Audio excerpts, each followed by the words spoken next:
Assalamualaikum warahmatullahi wabarakatuh. Salam sehat untuk kita semua. Semoga kita semua selalu mendapat lindungan Allah Subhanahu wa Ta'ala, ya. Diberikan nikmat sehat walafiat serta dimudahkan segala urusannya. Amin ya robbal alamin. Kesempatan kali ini Mimin akan membagikan satu cerita misteri. Seperti apa ceritanya? Mari kita mulai.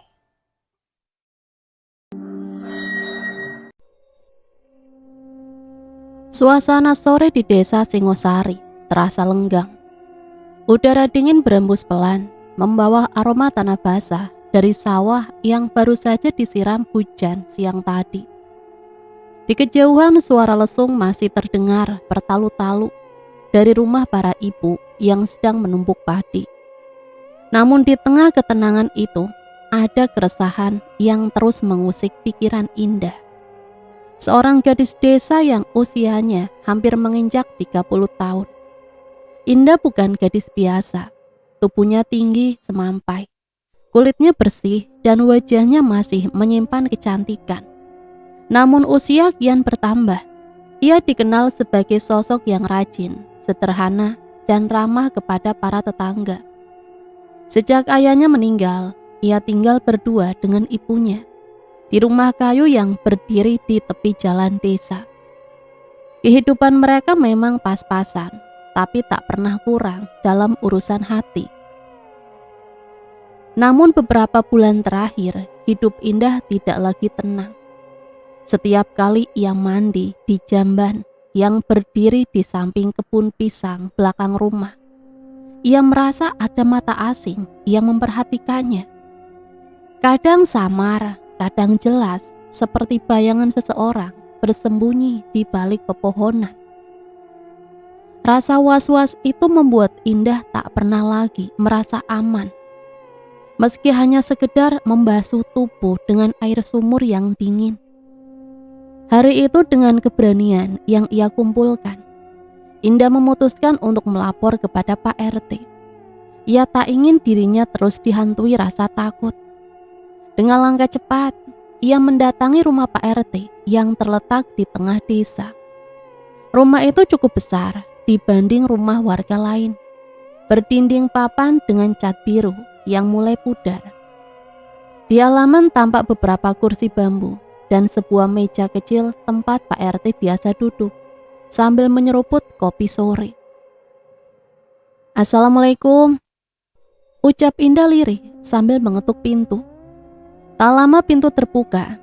Pak RT, pria berusia sekitar 50 tahunan, dengan kumis tebal dan perut buncit, muncul dengan wajah heran. "Loh, Indah, ada apa toh? Sore-sore datang kemari?" "Maaf mengganggu, Pak. Saya ada hal penting yang ingin disampaikan."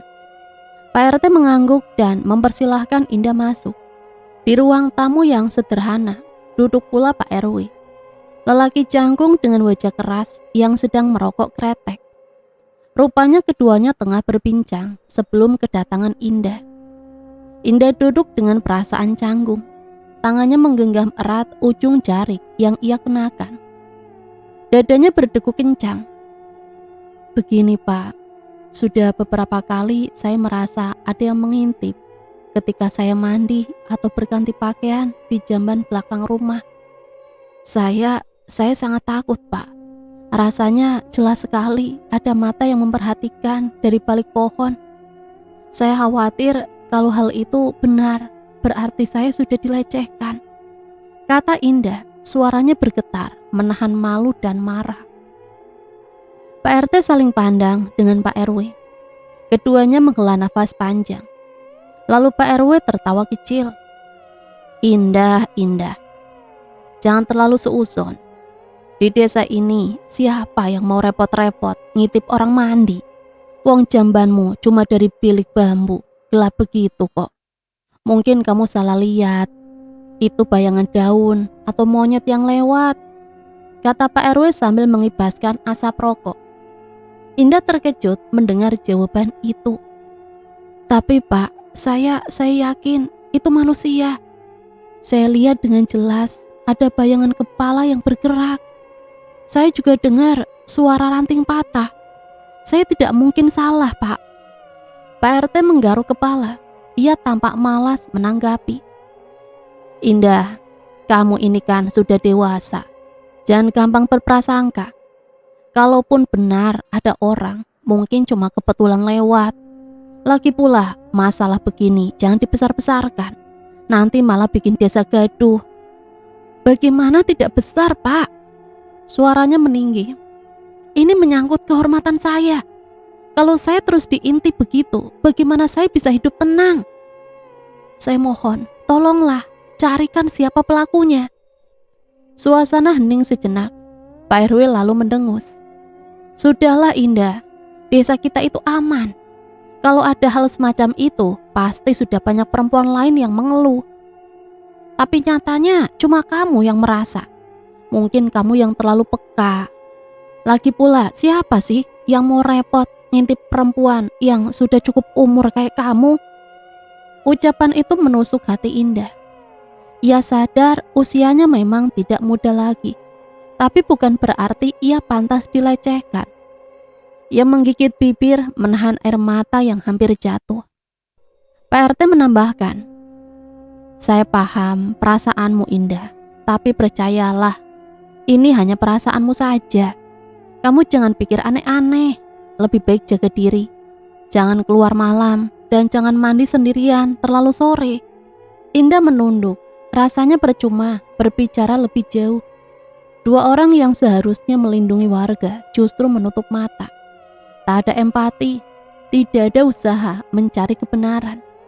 Ia merasa terhina sekaligus tak berdaya. Baiklah Pak, jawab Indah akhirnya dengan suara lirih. Ia lalu bangkit berpamitan dengan langkah gontai. Di luar rumah senja sudah turun. Langit kemerahan, burung-burung kembali ke sarang. Indah berjalan sendirian menyusuri jalan desa yang mulai sepi. Setiap langkah terasa berat, seakan seluruh dunia menertawakan keluhannya. Dalam hati ia bertanya-tanya, mengapa begitu sulit baginya mendapatkan keadilan? Apakah karena ia seorang perempuan yang belum menikah? Apakah karena ia tak punya kuasa atau pengaruh? Ketika tiba di depan rumah, Indah berhenti sejenak. Ia memandang jamban yang berdiri di balik rumpun pisang. Bayangan sore membuat tempat itu tampak lebih menyeramkan. Ingatannya kembali pada tatapan mata asing yang mengintip dari celah daun. Dia merinding. Indah menarik nafas panjang, lalu masuk ke rumah. Ibunya yang sudah tua menyambut dengan senyum tipis. Kamu dari mana toh? Rumah Pak RT? Indah hanya mengangguk. Ia tak sanggup bercerita sekarang. Malam ini ia hanya ingin beristirahat, meski hatinya masih menyimpan rasa kecewa. Di luar jangkrik mulai bernyanyi. Desa Singosari kembali tenggelam dalam ketenangan malam. Namun bagi Indah, desa itu tidak lagi terasa aman. Ada sesuatu yang mengintai dari balik kegelapan. Sesuatu yang membuatnya yakin keadilan tak akan mudah ia dapat di sini. Sore itu langit Singosari masih menyimpan sisa mendung. Cahaya matahari temaram menembus celah-celah dedaunan, membuat suasana kebun pisang di belakang rumah Indah semakin redup dan lembab. Suara ayam berkokok terlambat, bercampur dengan lengkingan jangkrik yang mulai muncul. Tanda malam sebentar lagi datang. Indah baru saja selesai mandi di jamban bambu yang sederhana. Air sumur yang dingin masih menetes di ujung rambutnya, membasahi leher dan punggung. Ia menutup tubuh dengan kain jarik tipis dan melilit dada hingga betis. Kakinya menapak hati-hati di tanah becek yang basah oleh air cucuran. Seperti biasa, sebelum berganti pakaian, Indah menoleh ke sekeliling. Pengalaman beberapa waktu lalu membuatnya selalu waspada.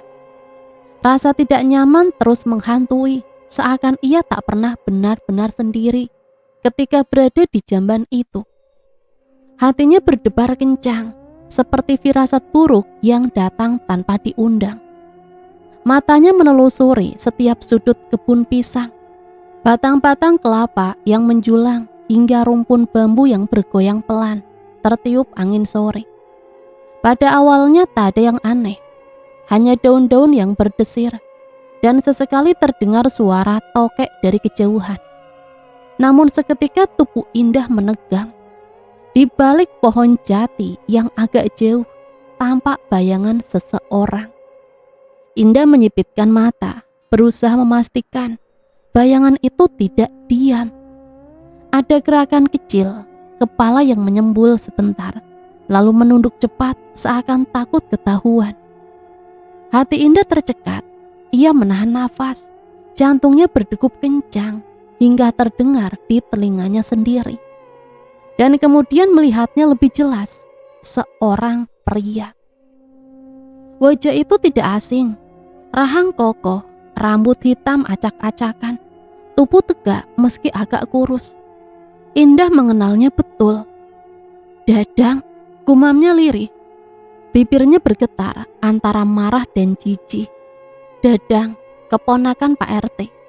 Pemuda yang sering terlihat nongkrong di gardu sambil tertawa keras dengan teman-temannya. Selama ini ia dikenal suka menggoda perempuan yang lewat. Banyak warga yang memilih diam karena takut berurusan dengan keluarganya yang cukup terpandang di desa. Dan kini terbukti bahwa firasat Indah benar. Dadanglah yang selama ini mengintipnya. Amarah menyembur dalam dada Indah. Ia meraih kain jariknya lebih kuat lalu berteriak lantang. "Heh, dasar laki-laki tak tahu malu. Keluar kamu dari situ!" Suara Indah menggema di kebun, membuat burung-burung kecil berterbangan panik. Dadang yang tadinya bersembunyi terperanjat. Wajahnya kaku. Beberapa detik sebelum akhirnya ia berbalik tubuh. Dengan gesit ia melarikan diri, melewati semak belukar. "Berhenti Dadang, jangan lari kau!" teriak Indah sambil mencoba mengejarnya. Kakinya berlari. Jarik yang melilit tubuhnya berkibar, membuat langkahnya tersendat tanah licin dan akar-akar pohon, membuat Indah agak kesusahan berlari. Sementara Dadang dengan cepat melesat, tubuhnya lincah menyelinap di antara pepohonan. Nafas Indah memburu, dadanya sesak, tapi ia tetap berusaha. Rasa marah mengalahkan rasa takut. Namun perlahan ia sadar, langkahnya tak sebanding dengan kecepatan Dadang. Jarak semakin jauh, Dadang sudah menyeberang ke jalan setapak yang menuju sawah. Sementara Indah berhenti, terengah-engah sambil menggenggam kain jariknya erat-erat. "Dasar pengecut!" jerit Indah, suaranya pecah, menahan tangis. Ia berdiri di tengah kebun, wajahnya memerah oleh amarah dan rasa malu. Tangannya gemetar, bukan hanya karena lelah berlari, tapi juga karena perasaan terhina. Dadang sudah berani mempermalukannya terang-terangan. Dan lebih sakit lagi, ia tahu tak ada yang akan membela dirinya jika hal ini disampaikan kembali ke Pak RT maupun Pak RW. Indah berdiri beberapa saat, berusaha menenangkan diri. Ia menatap arah Dadang, kabur lalu menunduk. Air matanya jatuh, bercampur dengan keringat di pipi. Ia merasa seperti seorang perempuan yang ditelanjangi harga dirinya tanpa bisa melawan. Dengan langkah gontai, ia kembali ke rumah. Pintu rumah kayu dibukanya perlahan. Ibunya yang sudah rentah duduk di beranda, sedang menenun tikar pandan. Sang ibu menoleh, wajahnya menyiratkan tanda tanya. Melihat Indah datang dengan wajah kusut dan nafas masih tersengal.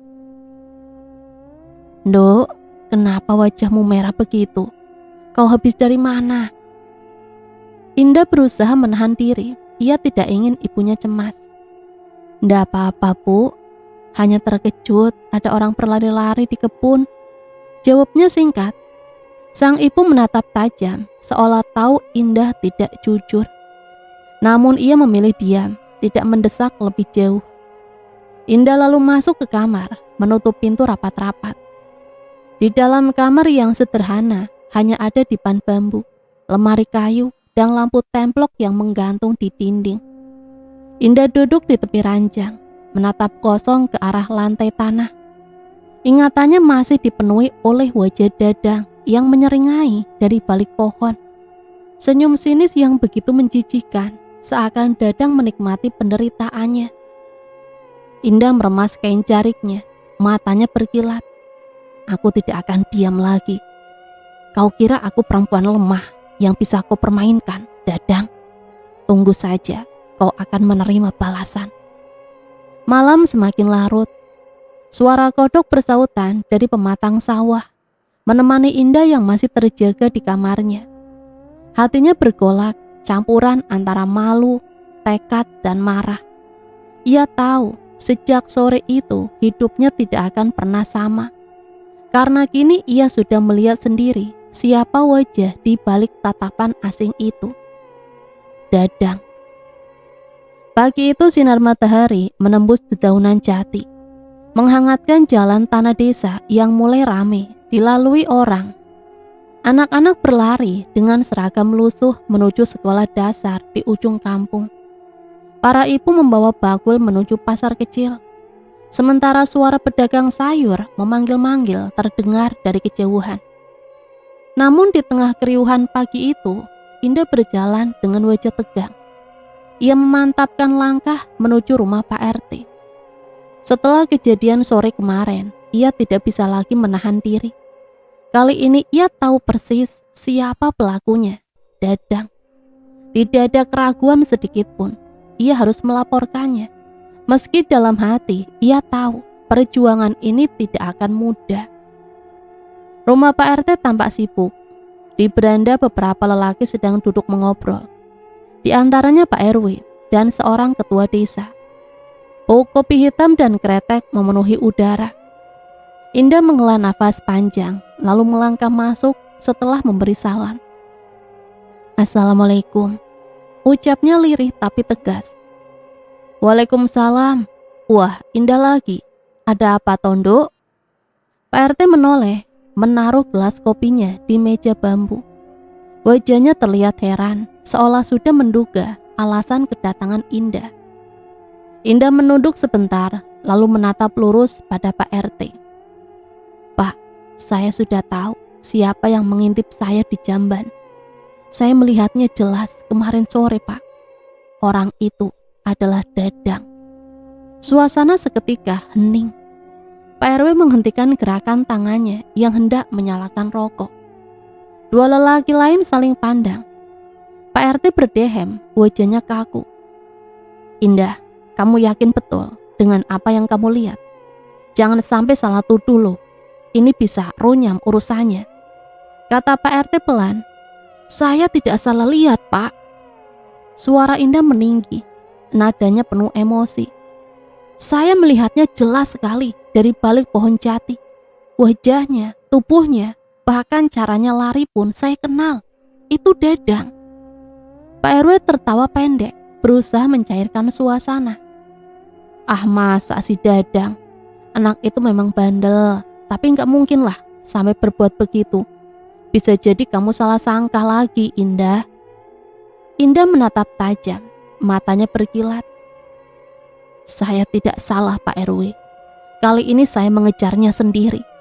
Meski dia berhasil kabur, saya melihat wajahnya jelas sebelum dia lari. Kalau kalian masih tidak percaya, panggil saja Dadang sekarang. Saya berani bersumpah. Pak RT terlihat gelisah, keringat menetes di keningnya. Meski udara pagi belum terlalu panas, ia melirik pada Pak RW lalu berdiri. Baiklah, kalau memang kamu ingin begitu, kita panggil Dadang, biar dia jelaskan sendiri. Salah seorang lelaki yang duduk di situ segera dipanggil untuk menjemput Dadang. Tak lama kemudian, pemuda itu datang dengan langkah malas. Tangannya dimasukkan ke saku, wajahnya santai, seakan tak terjadi apa-apa. Ada apa lagi, Paman? Tanya Dadang pada Pak RT sambil duduk seenaknya. Pak RT berdehem. Dadang, Indah menuduh kamu kemarin sore mengintip dia di Jamban. Katanya dia melihatmu jelas. Apa benar begitu? Dadang terdiam sebentar, lalu tiba-tiba tertawa sinis. Astagfirullahalazim, tuduhan macam apa ini?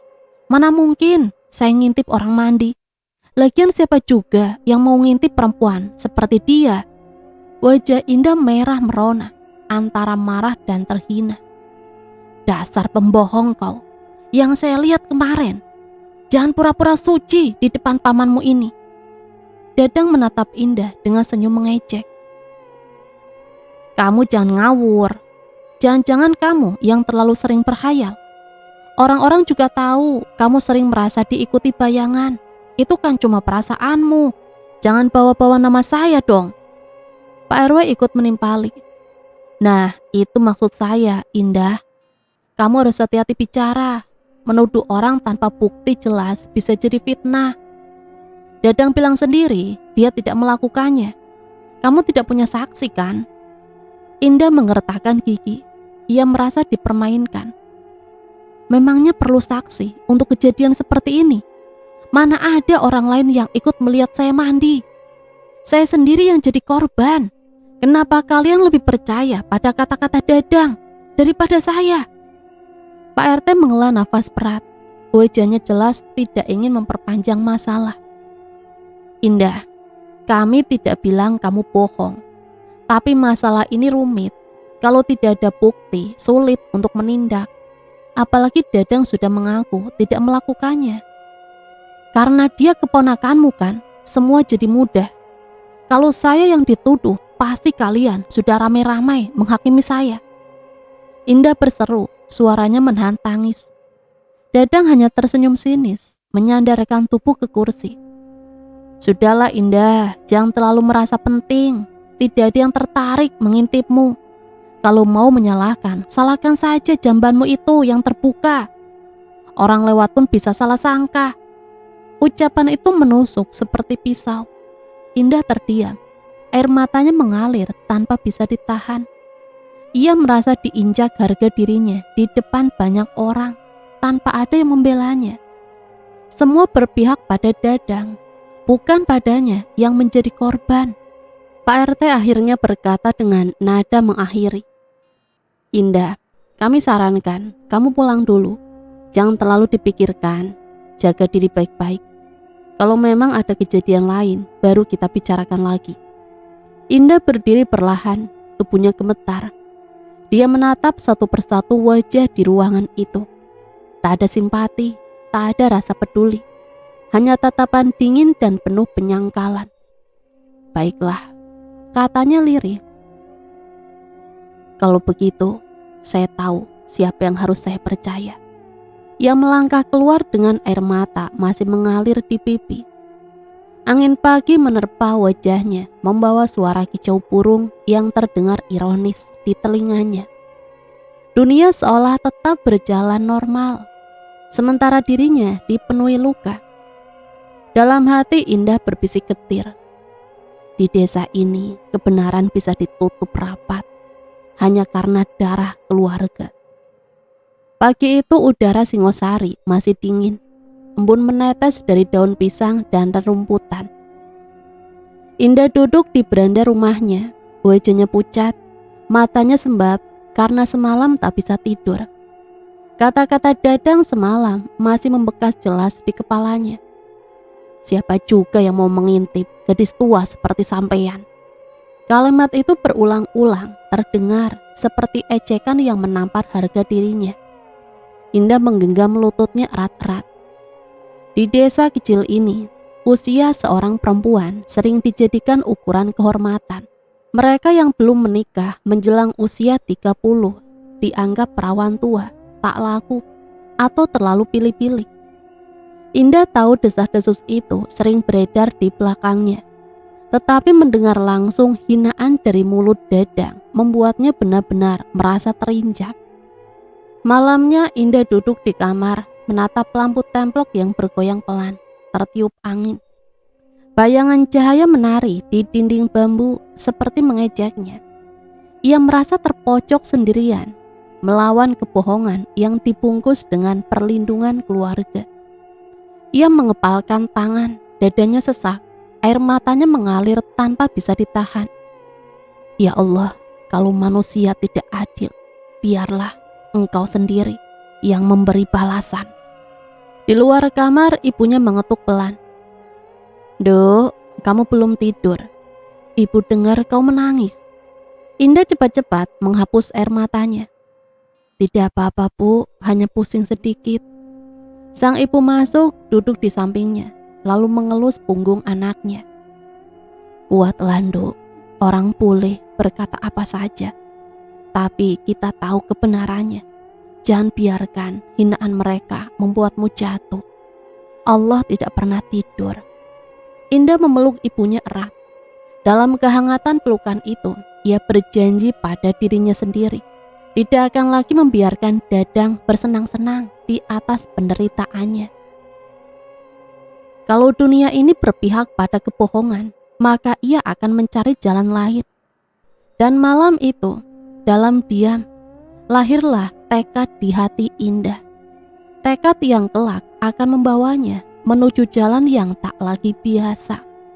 Hari itu matahari belum terlalu tinggi ketika Indah kembali dipanggil ke rumah Pak RT. Seakan masalah kemarin belum cukup membuat hatinya hancur. Kini ia harus kembali berhadapan dengan orang yang seharusnya melindungi warga, namun justru berulang kali mengecewakannya. Di beranda rumah kayu itu, Pak RT duduk bersilah dengan wajah serius. Di sampingnya Pak RW ikut hadir. Rokok kretek di tangannya mengepul. Begitu Indah datang, keduanya saling pandang, seolah sudah sepakat untuk memberi nasihat yang sama. Indah, duduklah, kata Pak RT dengan nada yang dibuat tenang. Indah duduk pelan, menunduk. Hatinya sudah penuh luka, namun ia tetap berusaha menghormati mereka. Pak RT menghela nafas panjang. Duk, kemarin kita sudah dengar semua keluhanmu. Tapi setelah kami pikir lagi, ada satu hal yang mungkin perlu kau renungkan. Bisa jadi kejadian itu karena pakaianmu sendiri. Indah mengangkat kepala, keningnya berkerut. Pakaian saya, Pak. Pak RW menimpali. Iya, jangan salah paham dulu. Maksud kami mungkin saja orang jadi tergoda karena pakaianmu terlalu, kurang pantas dipakai di desa. Misalnya, kalau kau sering pakai kain tipis atau baju ketat, bisa saja orang salah menafsirkan. Indah tercekat, ia menatap keduanya dengan perasaan tak percaya. Pak, saya hampir selalu memakai baju lengan panjang dan celana longgar. Bahkan kalau ke sawah, saya pakai jarik. Bagaimana bisa itu disebut pakaian yang menggoda?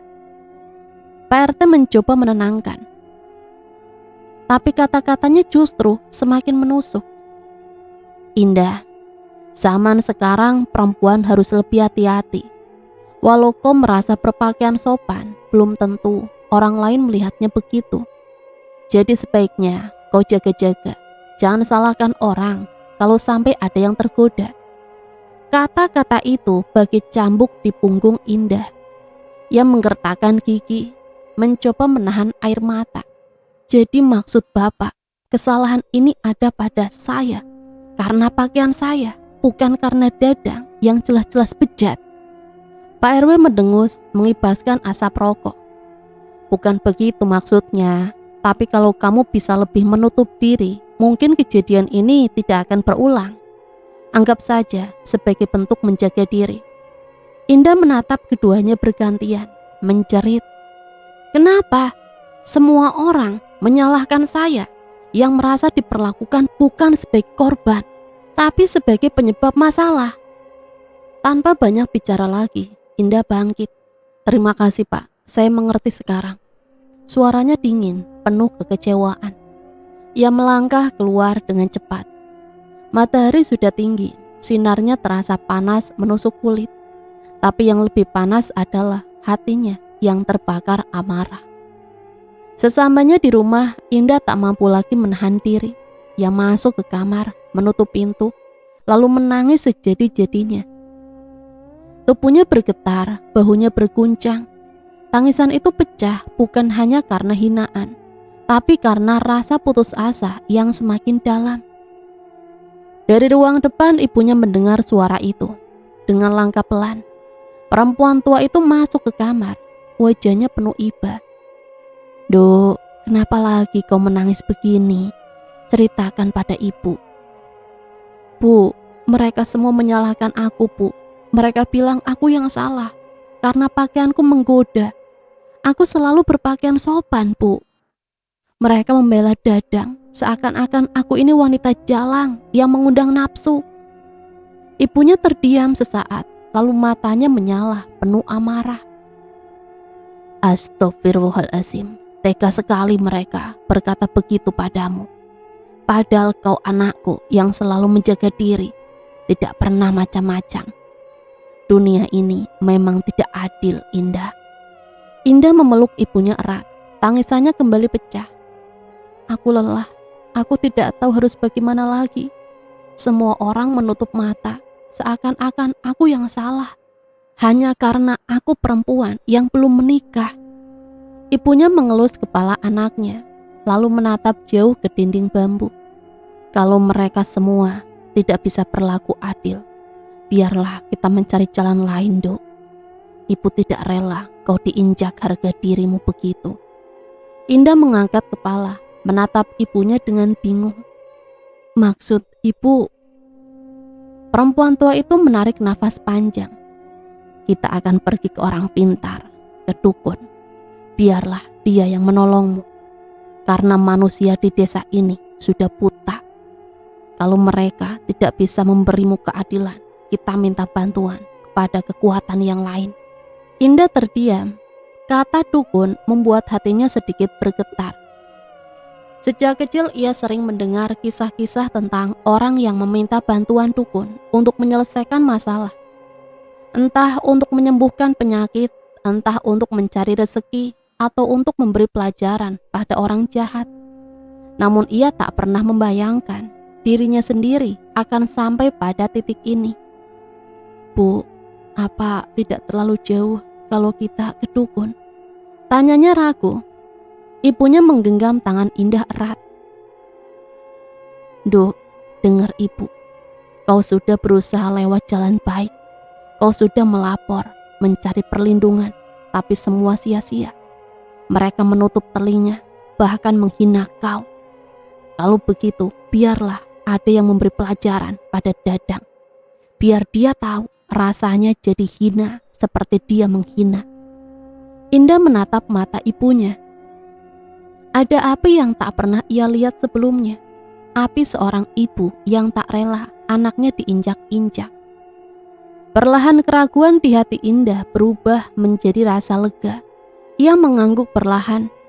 "Baik, Bu, kalau itu memang jalan terakhir, aku akan menurut." Malam itu suasana rumah Indah begitu hening. Hanya suara jangkrik bersautan dari sawah dan sesekali lolongan anjing dari kejauhan. Indah berbaring di dipanya. Matanya menatap langit-langit bambu. Hatinya penuh dengan berbagai pikiran. Rasa takut, rasa bimbang, tapi juga rasa puas. Bahwa akhirnya ada harapan untuk keadilan meski lewat jalan yang berbeda. Sementara di ruang depan, ibunya duduk menenun dengan wajah serius. Dalam hati ia sudah merencanakan langkah selanjutnya. Besok pagi ia akan mengajak Indah pergi menemui seorang dukun yang terkenal di desa sebelah. Dukun yang katanya ampuh memberi balasan pada orang yang berlaku semena-mena. Dan di keheningan malam itu, tanpa mereka sadari, sebuah garis baru telah digambar dalam hidup Indah. Garis yang akan menghubungkan dirinya dengan dunia yang tak terlihat. Dunia yang penuh rahasia dan azab. Pagi itu udara terasa berat bagi Indah. Setelah semalam ia mendengar keputusan ibunya. Kini langkah kakinya benar-benar membawanya keluar rumah. Ia berjalan menyusuri jalan setapak yang masih dipenuhi embun. Pepohonan di kanan kiri menebarkan aroma tanah basah. Burung-burung kecil berkicau, namun tak mampu menyingkirkan kegelisahan yang bersemayam di dadanya. Di sampingnya sang ibu berjalan pelan, membawa sebungkus rokok kretek, gula merah, dan selembar kain mori putih. Semuanya titipan yang diminta sang dukun sebagai pelengkap. Di desa orang pintar selalu meminta syarat tertentu dan tak ada yang berani menyepelekan. Setelah perjalanan hampir 1 jam, mereka tiba di sebuah rumah tua di pinggir hutan bambu. Atap rumbiah yang sebagian sudah menghitam, tembok kayu yang lapuk dimakan usia, dan pintu kayu yang terpasang miring. Meski tampak sederhana, aura rumah itu membuat bulu kuduk Indah meremang. Di depan rumah sudah berdiri seorang pria tua. Tubuhnya kurus, wajahnya keriput, matanya tajam, seolah menembus siapapun yang dipandang. Itulah Mbah Ranu, dukun yang sudah lama dikenal masyarakat sekitar. Ada cerita bahwa siapapun yang menyinggung orang yang dilindungi Mbah Ranu, hidupnya tak akan pernah tenang. Silakan masuk. Suara Mbah Ranu berat dan dalam, seolah datang dari balik rongga tanah. Indah dan ibunya menunduk, hormat, lalu masuk ke ruang tengah. Bau menyan dan kemenyan pekat memenuhi udara. Di sudut ruangan, beberapa kendi berisi air tampak berjejer, bersama wayang-wayang kulit, keris, dan benda-benda tua lain yang menambah kesan angker. Indah duduk bersila, menunduk. Ibunya mendorong pelan bahu anaknya, memberi isyarat agar ia yang lebih banyak bicara. Dengan suara bergetar, Indah mulai menceritakan semua yang ia alami. Tentang Dadang yang berulang kali mengintipnya, tentang bagaimana Pak RT dan Pak RW tidak pernah mau berpihak, bahkan menyalahkannya karena pakaian. Kata-kata itu keluar seperti tumpahan air dari bendungan. Dan setiap kali ia menyebut nama Dadang, matanya semakin basah. Bahunya mengangguk pelan, wajahnya tetap dingin. Setelah Indah selesai, ia menghela nafas panjang. Mbah, saya ingin Dadang merasakan sakit. Saya ingin matanya yang suka melihat hal-hal hina itu tidak lagi bisa digunakan, Mbah. Biarlah matanya mengeluarkan darah. Biarlah ia tahu bagaimana rasanya jadi hina. Mbah Ranu menutup mata sejenak, lalu berkata pelan, bisa, tapi butuh sarana. Bawakan segenggam tanah dari halaman rumahnya, tanah yang dipijaknya setiap hari, supaya sukmanya bisa nyantol. Juga bawakan ayam cemani jantan, karena ayam itu jembatan. Indah mengangguk cepat, meski dalam hati ada sedikit gentar. Sang ibu menepuk bahunya, memberi kekuatan. Nduk, lakukan. Ini buat masa depanmu, supaya orang kayak Dadang gak bakal ganggu kamu lagi. Sore harinya Indah berangkat sendiri ke rumah Dadang. Jantungnya berdegup keras, kakinya bergetar. Rumah itu berada tak jauh dari rumah Pak RT. Karena Dadang memang tinggal di sana sebagai keponakan yang menumpang. Menunggu waktu yang sepi, lalu bergegas ke halaman. Dengan tangan gemetar, ia meraup tanah di depan pintu rumah. Tanah lembab itu ia masukkan ke dalam kain kecil yang sudah ia siapkan. Dadanya sesak, seolah langkah kecil itu akan mengubah jalan hidupnya. Selesai mengambil tanah, ia cepat-cepat pergi, takut ketahuan. Keesokan paginya, ibunya membeli seekor ayam cemani jantan di pasar. Ayam itu hitam legam, dari kepala hingga cakar.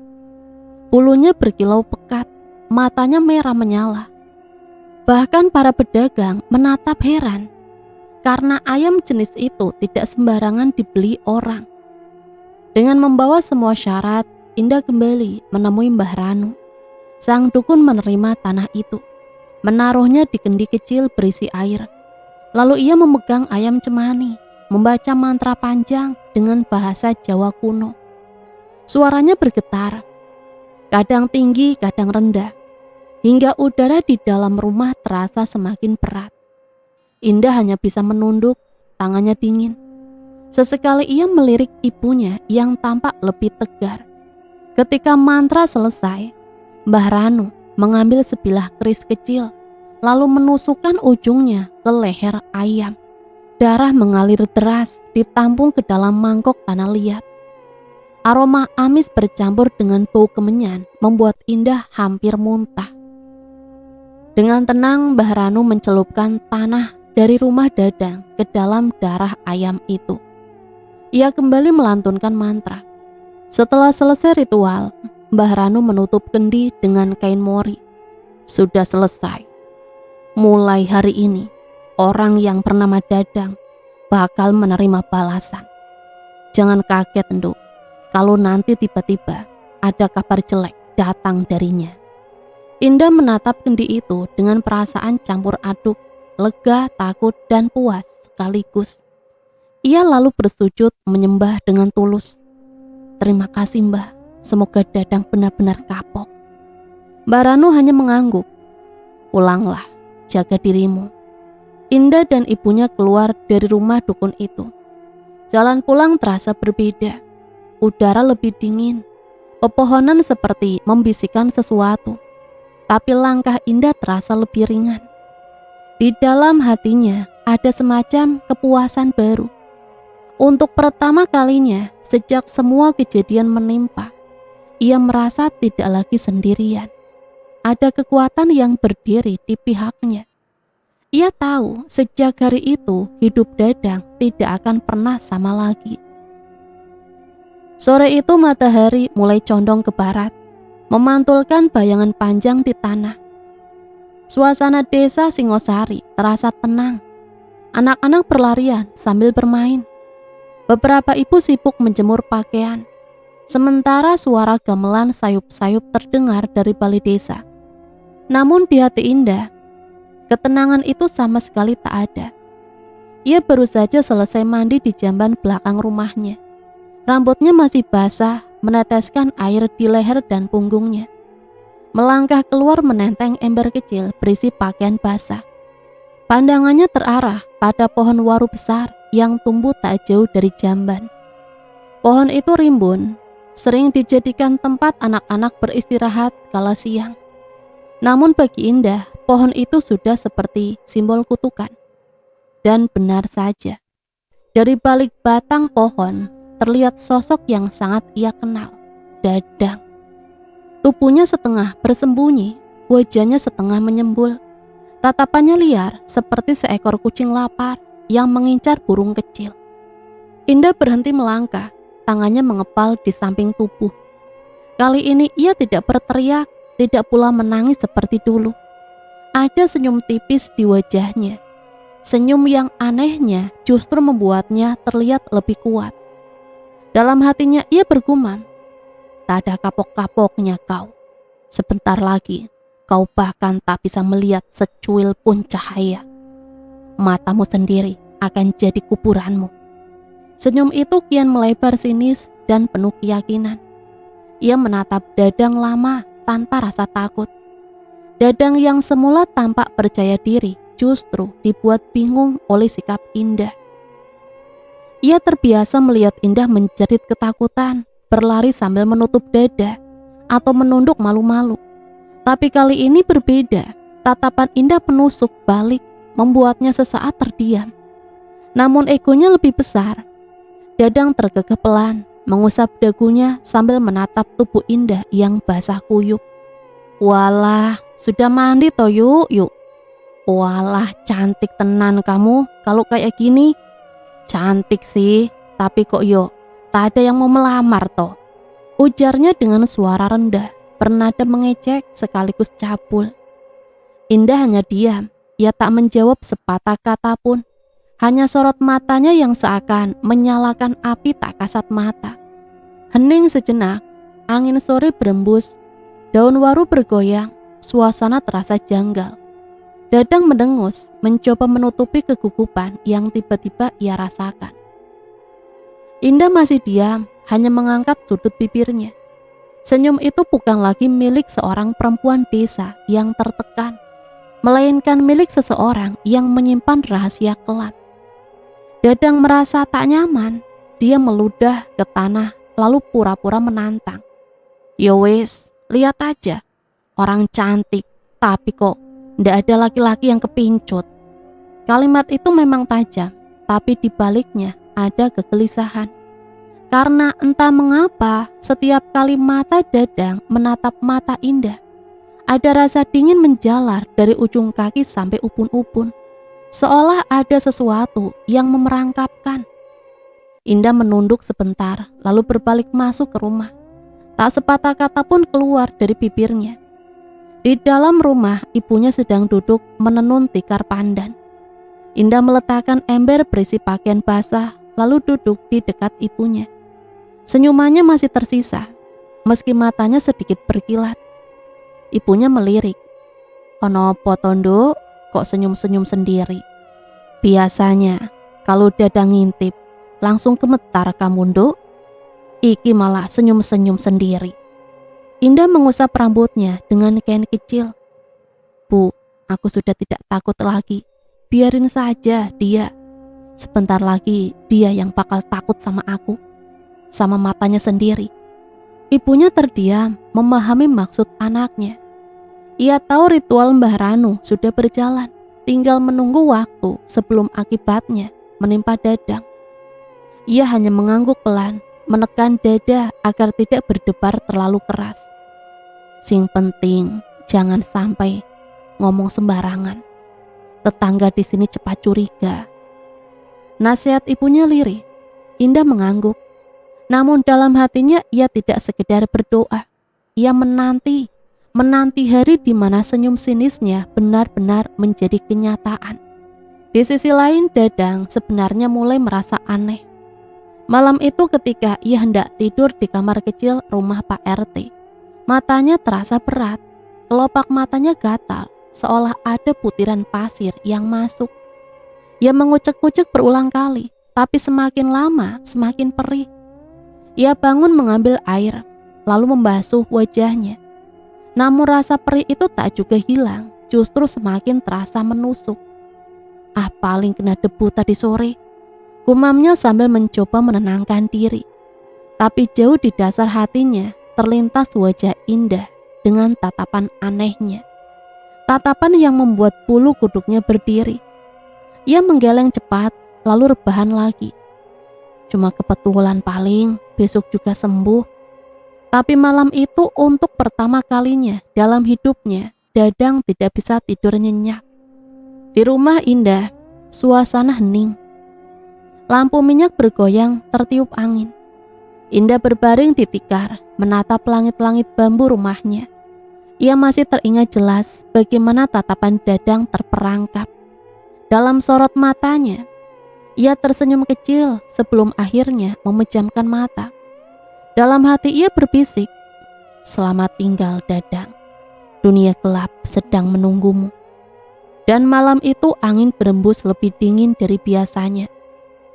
Seakan menjadi pertanda bahwa sesuatu telah mulai bergerak. Hari ke-7 setelah tatapan sinis Indah di bawah pohon waru itu, Desa Singosari mendadak dihebohkan kabar mengerikan. Warga yang semula sibuk dengan rutinitasnya tiba-tiba dikejutkan oleh jeritan dari rumah Pak RT. Jeritan itu bukan jeritan seorang perempuan ketakutan, melainkan suara laki-laki yang melolong seolah sedang disiksa. Suara Dadang. "Mataku panas! Tolong! Tolong! Apa ini? Mataku panas!" Teriaknya keras terdengar sampai ke jalan desa. Beberapa warga yang sedang menumbuk padi berhenti menoleh, heran.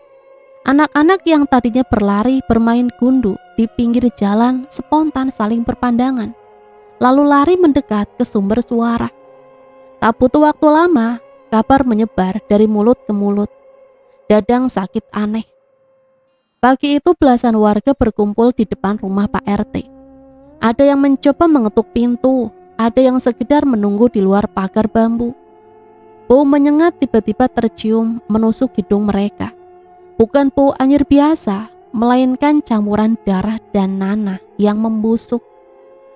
"Ya Allah, baunya kayak bau bangkai," seru seorang perempuan parubaya menutup hidung dengan ujung jariknya.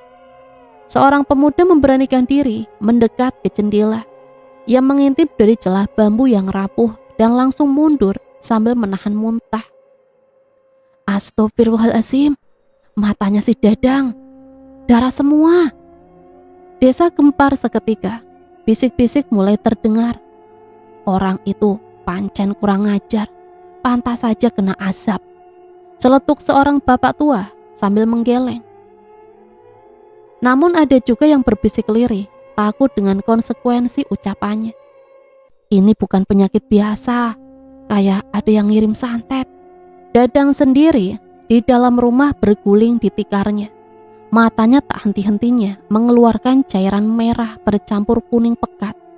Ia menjerit, memukul-mukul dinding kayu, bahkan meronta seperti orang kesetanan. Cairan itu terus menetes, mengalir ke pipi, lalu jatuh ke tikar. Bau busuk yang menusuk membuat tikarnya seolah jadi sarang bangkai. Ibu, tolong. Bu, Pak, tolong aku. Jeritnya, namun tak ada yang datang. Ayah dan ibunya yang semula tinggal bersama Pak RT justru mengungsi ke rumah saudara di desa sebelah. Mereka tak kuat mencium bau busuk yang keluar dari tubuh anaknya. Malam sebelumnya, ayahnya sudah berkata dengan wajah penuh kecewa. Dang, awakmu kui lo ngisin-ngisin ke keluarga. Aku gak bisa ngerawat awakmu. Kamu harus nanggung semua ini sendirian. Ini semua adalah balasan dari tindakanmu. Di luar rumah warga masih berkerumun. Mereka membicarakan nasib Dadang dengan suara rendah. Ada rasa iba, tapi lebih besar lagi rasa takut. Orang tuanya sendiri saja ninggalin dia, apalagi kita-kita. Kata salah seorang pemuda mencoba masuk akal. Segala pengobatan telah dilakukan, dari medis sampai non-medis, tapi hasilnya tetap nihil. Aku curiga ini santet. Kata santet membuat beberapa orang langsung menunduk. Di desa Singosari, bicara terang-terangan soal ilmu hitam bisa mengundang bahaya. Semua orang percaya ada kekuatan tak kasat mata yang bisa membalas dendam. Indah mendengar kabar itu dari ibunya yang baru pulang dari sumur. Ibunya masuk tergopoh-gopoh, wajahnya tegang. Nduk, kamu sudah dengar belum? Dadang sekarang matanya mengeluarkan darah dan nanah. Warga semua gempar. Indah yang sedang duduk mengangguk pelan. Senyum samar muncul di bibirnya. Ia sudah menduga waktunya akan datang. Benar, Bu? Tanyanya lirih, seolah masih ingin mendengar kepastian. Iyo, semua orang ngomongin dia, malah bapak ibunya nggak mau ngurusin dia. Ucap ibunya masih dengan nada gusar sekaligus heran. Indah menunduk menahan senyum agar tidak terlihat jelas. Dalam hati ia berkata, ini akibatnya. Dulu aku yang nangis-nangis, sekarang giliran kamu yang nangis-nangis. Sementara itu Dadang semakin putus asa. Malam hari ceritanya makin menjadi. Suara lolongannya menembus sunyi desa, membuat anak-anak kecil menangis ketakutan di rumah masing-masing. Lampu-lampu minyak dipadamkan lebih cepat, pintu-pintu ditutup rapat. Semua orang memilih menjaga jarak. Rumah Dadang akhirnya menjadi rumah kutukan. Orang hanya berani melintas di depannya dengan cepat sambil mengucap doa. Di sisi lain, Pak RT yang merupakan paman Dadang pun merasa dilema. Malu besar menimpa keluarganya. Ia tahu kelakuan keponakannya itu salah, tapi ia juga tidak bisa mengusir darah dagingnya sendiri. Kini Dadang menjadi bahan gunjingan sekaligus momok bagi desanya. Wah, ini mah kualat. Wong sudah dibilangin jangan aneh-aneh, tapi yo tetep bandel.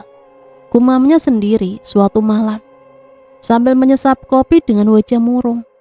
Namun dalam hatinya ia tak berani menuduh siapa-siapa. Ia sadar penyakit semacam itu bukan sekedar kebetulan. Hari-hari berlalu, darah dan nanah dari mata Dadang tak berhenti mengalir. Semakin lama baunya makin tajam, menusuk, membuat siapapun yang mendekat ingin muntah. Bahkan kucing-kucing liar yang biasanya suka mendekat ke rumah kini menjauh sambil mengeong ketakutan. Di dalam kesendiriannya, Dadang mulai meracau. Indah, ini gara-gara kamu.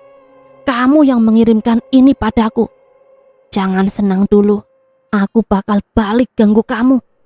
Namun ucapan itu hanya berakhir pada tangisan panjang diiringi suara serak dan mata yang semakin membusuk.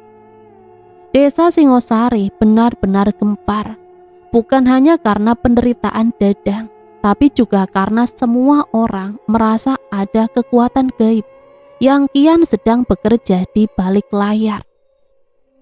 Dan dari kejauhan Indah menatap rumah Dadang yang sepi itu dengan tatapan dingin.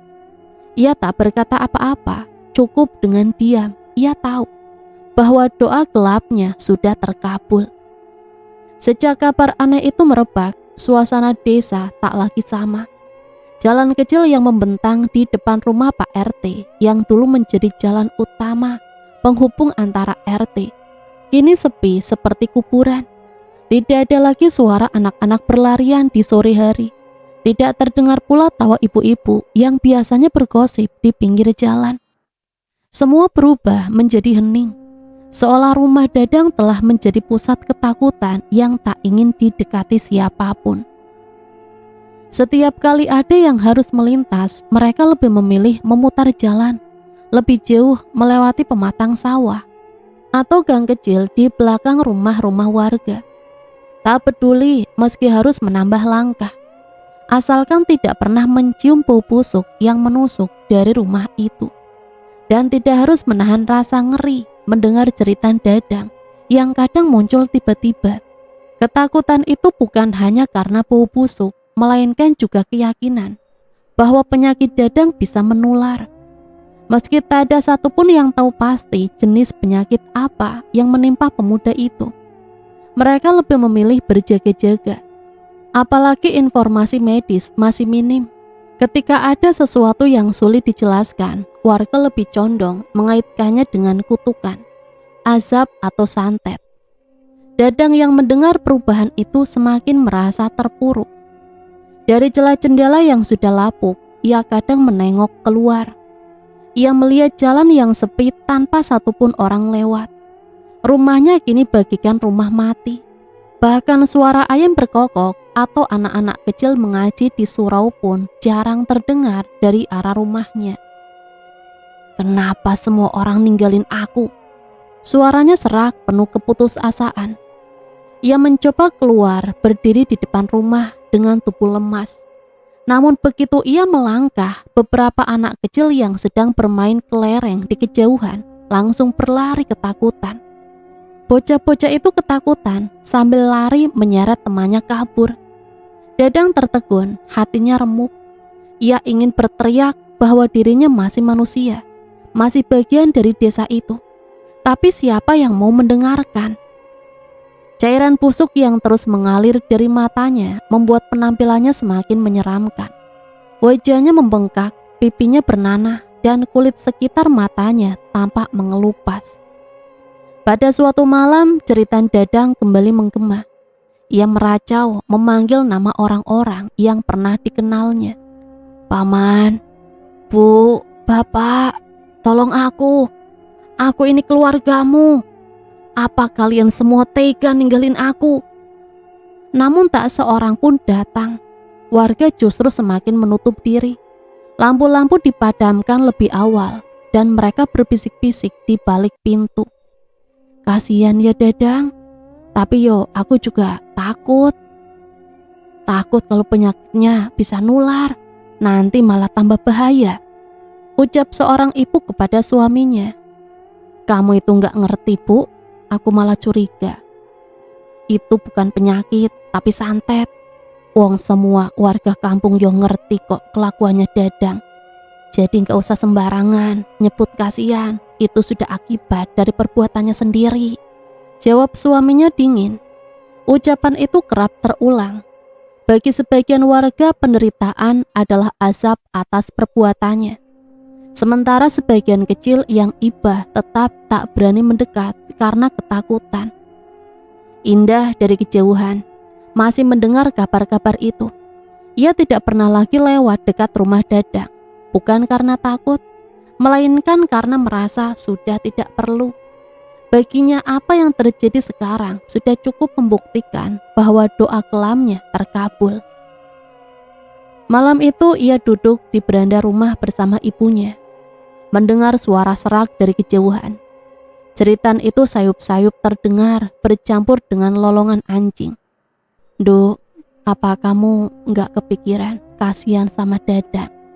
Tanya ibunya pelan, meski matanya tajam memperhatikan ekspresi anaknya. Indah terdiam sebentar, senyum tipis menyelinap di wajahnya. "Kasihan apa, Bu? Harusnya aku yang dikasihani, Bu. Dia sudah ngatain aku, Bu. Menghina aku. Itu balasan yang pantas, Bu." Ibunya tak menimpali. Dalam hatinya ia mengerti betul bahwa dendam sudah terlanjur tertanam dalam diri anaknya. Tidak ada ruang untuk iba lagi. Hari-hari berikutnya, Dadang semakin terasing. Ia mencoba bertahan hidup dengan sisa tenaga, memasak seadanya dengan bahan yang tersisa di dapur. Kadang ia hanya makan nasi basi yang digoreng lagi, atau ubi rebus yang ia ambil di kebun belakang. Tidak ada seorang pun yang mengulurkan tangan. Suatu sore ia memberanikan diri keluar lebih jauh berjalan sempoyongan menuju warung Punarti. Namun begitu sampai di sana, orang-orang yang sedang duduk langsung bangkit. Mereka buru-buru pergi, menutup hidung. Ada yang bahkan menutup mata karena tak sanggup melihat wajah Dadang yang mengenaskan itu. "Bu, tolong, saya beli beras, Bu, sak cangkir saja," pinta Dadang dengan suara lemah. Punarti hanya bisa terdiam. Ia ingin membantu, tapi tubuhnya bergetar melihat nanah yang terus menetes dari mata Dadang. "Dang, saya takut, Dang. Saya tidak berani, Dang. Kamu jangan kesini, Dang. Saya takut." Dadang menatap dengan perih, lalu berjalan pulang dengan tangan kosong. Perasaan dijauhi, dikucilkan, membuatnya semakin yakin bahwa seluruh dunia telah membencinya. Malam kembali turun, suara jangkrik dan kodok menggema dari sawah. Tetapi jeritan Dadang tetap lebih keras, menggema ke segala penjuru.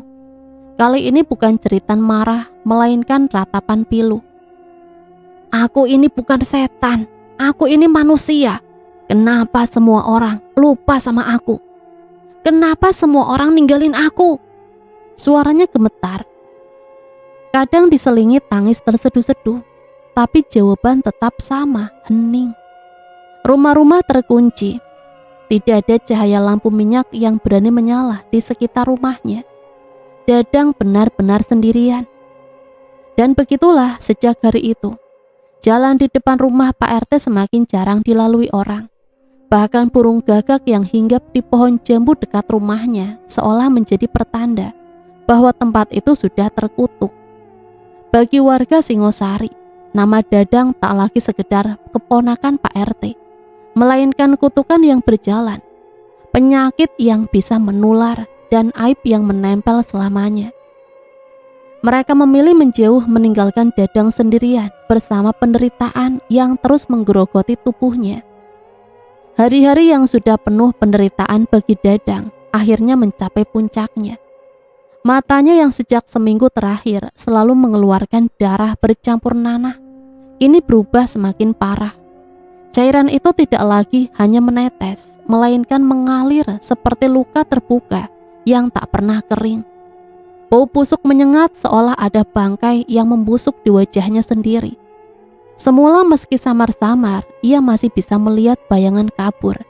Namun kini, cahaya terakhir yang masih ia harapkan perlahan sirna, gelap. Hanya itu yang ada.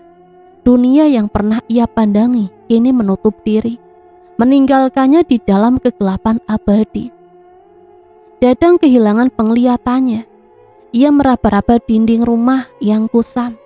Tubuhnya menabrak meja kayu yang sudah reot, membuat gelas jatuh dan pecah berderak. "Aduh!" Pekiknya tertahan, tangannya tergores pecahan kaca. Ia duduk di lantai mengusap darah yang menetes dari telapak tangannya. bercampur dengan nanah yang sudah lebih dulu memenuhi wajahnya.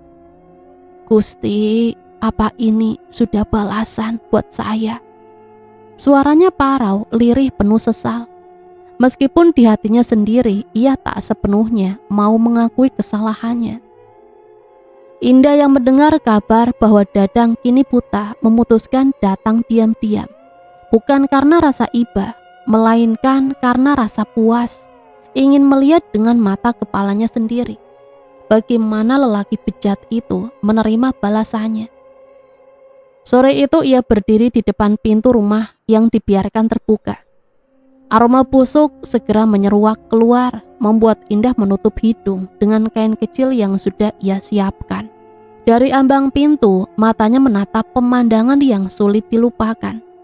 Dadang berjalan terseok, tangannya meraba-raba udara kosong. Tubuhnya sesekali menabrak dinding, lalu berbalik arah, hanya untuk kembali menghantam kursi dan meja. Indah tersenyum sinis. Dalam hatinya terucap kata yang pernah ia janjikan pada dirinya sendiri. Ia tidak bersuara, hanya berdiri menikmati penderitaan itu. Baginya momen ini adalah jawaban atas semua air mata yang pernah ia tumpahkan. Semua rasa malu yang harus ia tanggung ketika warga justru meremehkannya. Kini keadilan datang dengan caranya sendiri. Dadang tersandung kursi, tubuhnya jatuh tersungkur ke lantai. Suara berdebum itu membuat Indah nyaris tertawa, tapi ia menahan diri.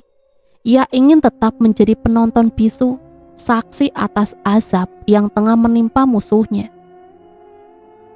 Orang-orang, jangan tinggalin aku. Aku butuh pertolongan. Dadang meratap sambil meraba lantai yang penuh debu.